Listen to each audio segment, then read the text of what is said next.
ว่าก็ได้แต่สองหอบนึงโอ้โหน้ำมิ้วจบเลยแข่งกับตัวบุกเป็นมาสั่นแล้วมันเรียนได้เลยผมที่แคบผมที่ซ้ำเข้าบ่ลูกหนึ่งเข้าใช้บาทถ้าเจ้าละมาหูมาเที่ยวเลาะอ้อมเฮือนอ้อมชั้นก็อยู่นอนก็นอนยากก็ได้ยินเสียงก็เด้อมาจ่อเบิ่งก็เห็นเจ้าหาบอันนั้นอันนี้จะจุงมาจุงกล้วยจะหาบเงินหาบคำมาแต่ไก่เนาะมาแต่เมืองมันคำท้องคุณเป็นบ่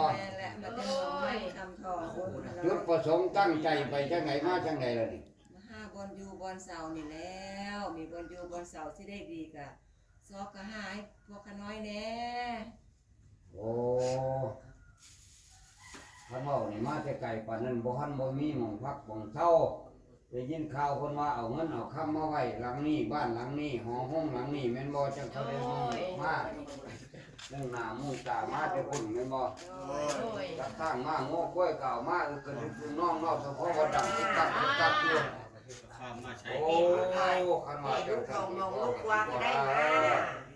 จ้างมาหัวกล้วยเด้อสมาเด้อสิถามเด้อคันว่าพวกเจ้ามาแต่ไกลปานนั้นให้เจ้าได้อีหยังมาได้เนา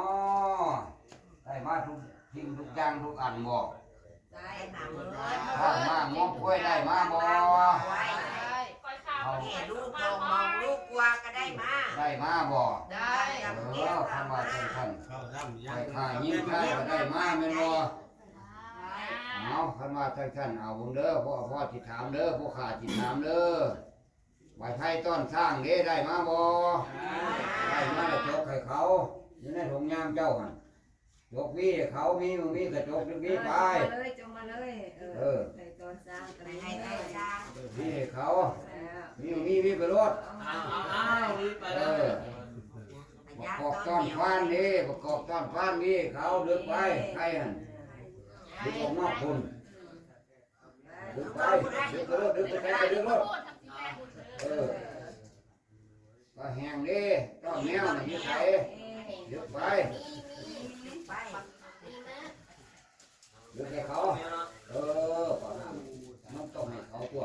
ผู้ที่รักษาบ้านฐานนั้นเอาทานต้อนไก่เอาไก่เอาไก่ทานไก่เมียบ่เป็นเจ้าไม่ได้เนี่ยลูกร้องมองลูกกลัวก็ได้มาเป็นบ่มีมันหาเงินหาข้ามบ่โอ้สวรรค์เด้ขันว่าจังซั่นผู้ขาพวกเจ้าขันว่าพวกเจ้ามาอยู่ห้องพ่อตาไปอย่างนี้นี่ขึ้นไปเจอสุดตรงนี้เอาจอกตักน้ำพุทธเกิดมาลูกพุทธเกิดแม่ยามันเอาพีนานี่ได้แล้วเจ้าตักน้ำมาตักน้ำเอาตีนขึ้นมาเหยียบได้ไหมพ่อก็ได้ตีนขึ้นด้านซ้ายขวาเยี่ยมคนหายอีกปลาเยี่ยมนี้ฮดกินปลาตีนปลาคนช่องเบื้องเลยลูกเอามานี่ตักให้นั่นตักให้ทำนี่ลูกเอาดีลูกตรงนั้นในร้านคอย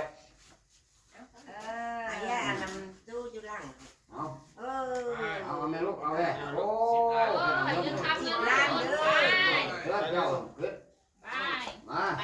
เนี่ยมันเนี่ยเนี่ยวันนี้เอาตังน้ำนี้ลูกตังน้ำไอ้ยิ่งให้เงินก้อนจะดีลูกมายามันคนนึงคนช่องเบื้องนึงวันลูกคนรถเจ้าน้องอยากใส่ดิอ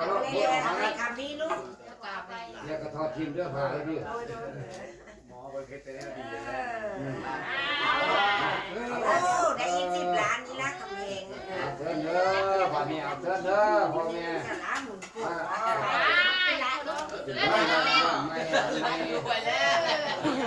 มาได้คนเดียว